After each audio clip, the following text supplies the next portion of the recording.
Hey KW, it's Jessica Borden again, just coming to you to talk to you about Facebook business pages. I know a lot of people are trying to get those set up in order to use KW Command at a very high level with scheduling posts and doing business sponsored ads, which you cannot do on your personal page. So, just a quick tutorial on how to get started with that. So when you log into Facebook, I'm using the new view of Facebook. So mine may look different than yours if you haven't switched your view over. And I definitely recommend that you do this on a desktop computer or a laptop computer. Don't try to do it on like an iPad or an app, or it's just a lot harder to do in my opinion. So I just think it's a lot easier to do it this way. So what you're going to want to do is come in, and you have to have a personal Facebook account in order to create a business Facebook page. So personal Facebook account is friends and family and keeping up with all of what's going on with everybody's kids and all of that kind of stuff like that. Business pages really to identify you as a business professional. People go to Facebook in order to look for businesses and just make sure that they're valid. It just helps people verify who you are. So this is just one way that people can do that, and they can leave you reviews. That you can use this for advertising. It's just an amazing tool for you. So how to get started? Up here, right next to your name at the top, if you're using the new view. If you're using the old view, I think it's actually to the left of your name. I can't remember honestly because it's been a little while since I've been on there. So just make sure that you find the plus sign at the top. So when you, and it may say create on the old view actually, I apologize. So the plus sign on this one, or create, is the word that you would look for. So hit plus sign or create, and it's going to tell you, do you want to create a page, an ad, a group, an event, a marketplace listing, a fundraiser? What do you want to do? So you're going to actually start with creating a page. So when you hit create a page, it's going to ask you, what is it? Is it a business or a brand or community or public figure? Well, it's a business because that's what you're setting it up for. So you're going to click get started.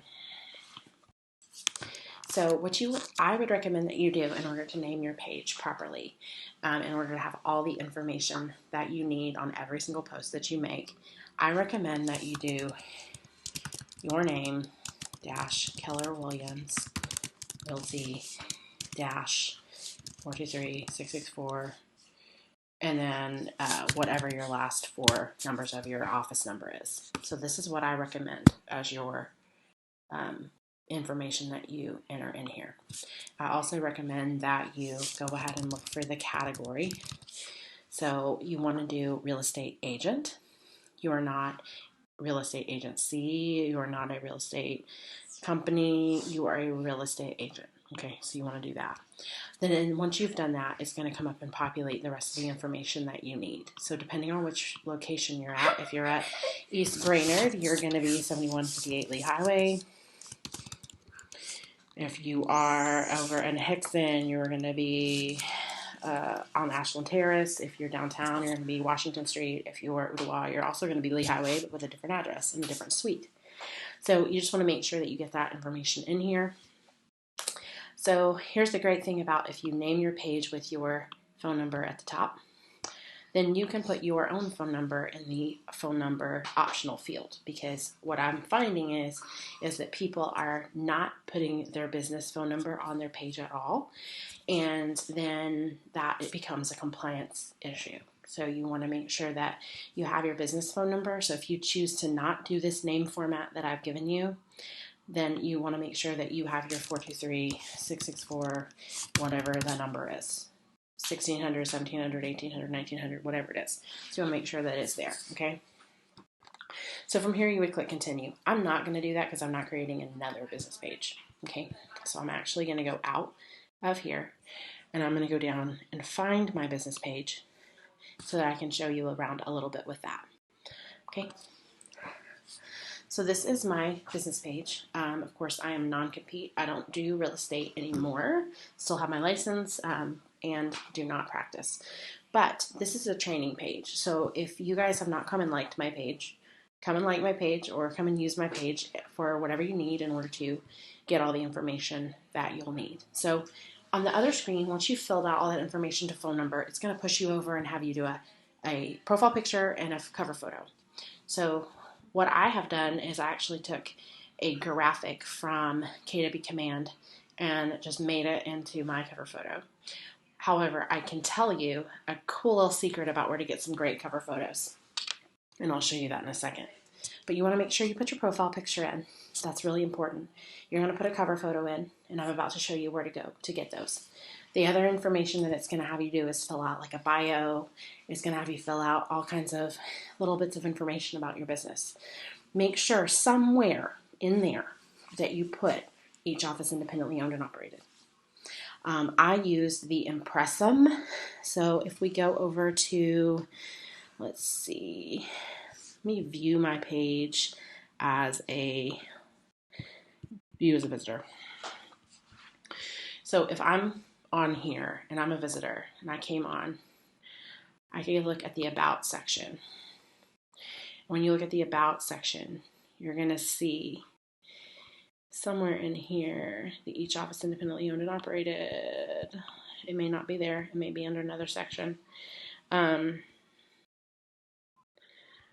that's fun and exciting because I'm not 100% sure where it went to. Don't you love when Facebook moves everything around? So here's the good news. It's in there. I think it might be under services. Well, it's not under those. That is so fascinating. So it's not under any of those. So I'll figure out where it goes. But I put it in the field called Impressum. Okay. So it's really, really important to do that. What I may want to do is come in and actually put it in this segment right here, since I'm not seeing it in there. Oh, look at that. I got a Facebook message. So I'm not seeing it there. Anyway, so I'm not going to hover there for a very long time. The important thing to know is that you want to make sure you fill out all of the pertinent content and make sure that you have everything that you need for compliance. If you have questions about, is your page compliant, I recommend you talk to your specific broker. Okay, whichever office you're under, you want to make sure you talk to your broker. Okay. So from here, the most important thing for you guys to know is that you have a resource for this cover photos, that you don't have to be, recreating the wheel or trying to figure it out. You can do that. So what you're going to want to do is actually go over to kwconnect.com. And if you guys haven't been on KW Connect lately, it is amazing. All of these streaming videos, like I wish I had enough time in the day to watch those. I'm trying to go back and watch them when I go home, but they're really good. So under kwconnect.com, you're going to go to resources, and you're going to go all the way down to where it says marketing. Okay. So underneath that, if you scroll down a little bit, if you click on social media, you're going to have some different things in here, right? You're going to have different pieces of information. You're actually looking for KW graphics, which are your branded social media banners. Okay, so in here, it's going to show you a variety of different things that you have. This one is the one you want, Social Media Banner Suite. Okay, when you click on that, it's going to give you an opportunity to download it. I actually have already downloaded that, so let me go down here and get that for you. Let's go to, here they are. So here are, let's see if I can zoom in. Well, it's not letting me zoom in, but there's all kinds of different ones. So you can have these kinds of banners that you use, okay? So that was just one option. But there's a lot of different options. I find that most people choose this one. They like that one. Again, it doesn't really matter if someone else has the same one as you, right? We have a very kind of common branded look, and I think it's okay for that to be that way. So there's some really good ones. You'll notice you have Facebook, you have LinkedIn, you have Twitter. So you have 3 different sizes. Just make sure that when you select one that you select the right size, because otherwise it's just not going to be the right fit, okay? So that is where you can come to get your Facebook graphics in kwconnect.com under marketing, social media, and social media banner suite. So that is kind of the overview on a Facebook business page. Again, if you need somebody to look over it, I would definitely recommend going to your broker to look over it. I've got to figure out where that went, where my each office independently owned and operated went, because that's freaking me out a little bit. And just make sure you're welcome to come and use my page as an example. And again, if you'll ever have any questions, you can reach out to me, Jessica Borden at KW.com. I'm always here for you. Have a great day, guys.